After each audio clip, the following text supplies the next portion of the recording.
ရောင်နီလင်းတန်းတွေရဲ့တို့နှစ်ယောက်ရဲ့ရှေ့ဝဲ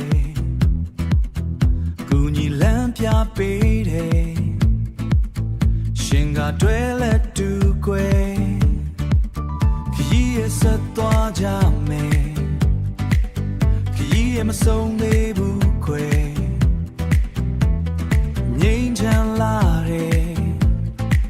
ချမ်းမြေပျော်ရွှင်စေ